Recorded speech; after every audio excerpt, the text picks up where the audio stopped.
Hi, and welcome to our discussion on atmospheric dynamics. We're working our way through the vorticity equation. And the last video number 1 on the vorticity equation, we derived the vorticity equation, and this is what it looks like. It looks kind of messy. There are a lot of terms. Generally, we're going to go through each term and look and see the importance of each term and what it means. So we're going to talk about all four of the terms, which are the total change in absolute vorticity on the left-hand side, and on the right-hand side there are 3 terms that deal with divergence, tilting, and friction. So first we're going to take the left-hand side, and that's the total change in absolute vorticity. Now the big D's means that you're not standing in a given location. It means that everything is changing. So it means that you're moving. This is a Lagrangian reference frame, that d dt. You're moving along with the wind.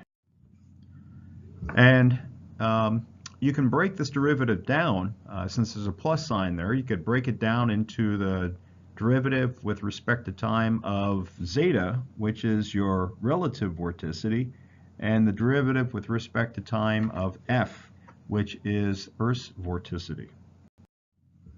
So let's take a look at each one of these slowly. And the first thing we're going to look at, remember this is once again a Lagrangian reference, so we can break that down into the local change and then the advective change. So the local change is d zeta dt, and that means standing in a given location, looking at how vorticity changes at a given location. The other term is the advective term, and that means that as the wind blows, vorticity is advected or moved into a given region. Now, we talked about this already. We talked about vorticity advection. Vorticity advection is important because it changes vorticity at a given location. So we'll come back and look at that later on.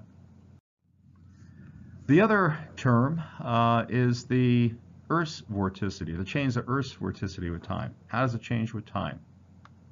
And we can break that down into the local derivative and then also the advective derivative. So let's go through each one of these. So how does Earth's vorticity change with time at a given location? Well, unless the Earth is spinning up or slowing down, Earth's vorticity does not change. And then if you move east or west, you're moving along a line of latitude, and if latitude is not changing, then the Earth's vorticity is not changing. So the only time that Earth's vorticity changes is if you're going north or south.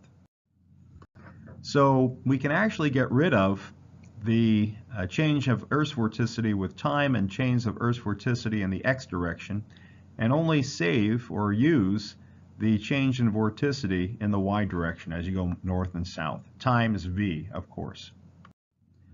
So we just modified our left-hand side, and we're going to keep the relative vorticity, and also we have Earth's vorticity, and Earth's vorticity with respect to changes in the north-south direction or the y direction. Let's take a look at the next term, and the next term is called the divergence term. Here you have absolute vorticity, zeta plus f, times delta, which we said was the shorthand term for divergence.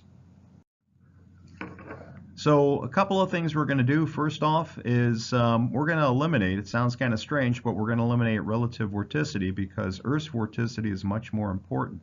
You guys probably have calculated Earth's vorticity and relative vorticity in lab, and you realize that Earth's vorticity is pretty big, and sometimes relative vorticity is small.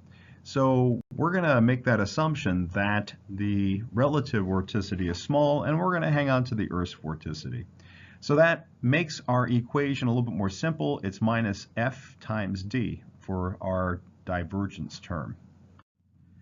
So remember that this is on the right-hand side, so this divergence term results in a change in vorticity with time, a spin up or spin down. So remember that the divergence term is also related to the change in vertical velocities with pressure, with going up or down through the atmosphere.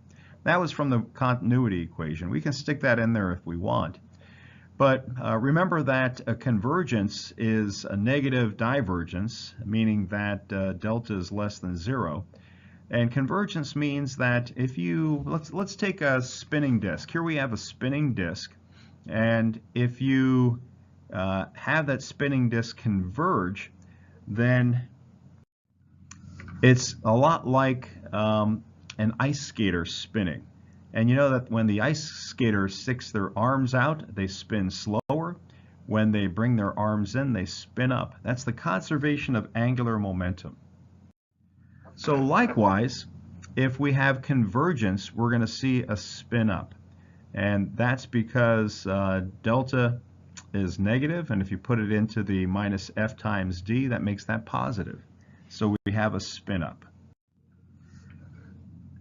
And conversely, if you have divergence, if air is spreading out, if it's spinning and spreading out, then that's like a skater sticking their arms out, their spinning is going to slow down. Or if you want to do this mathematically, we have minus f times d, put a positive d in there, that makes that side negative, and that means that it's going to spin down. So that is our argument for divergence. Air that is diverging spins down over time. Air that is converging spins up over time. Well, those are the first two terms of the vorticity equation. In the next video, we'll cover the last two terms.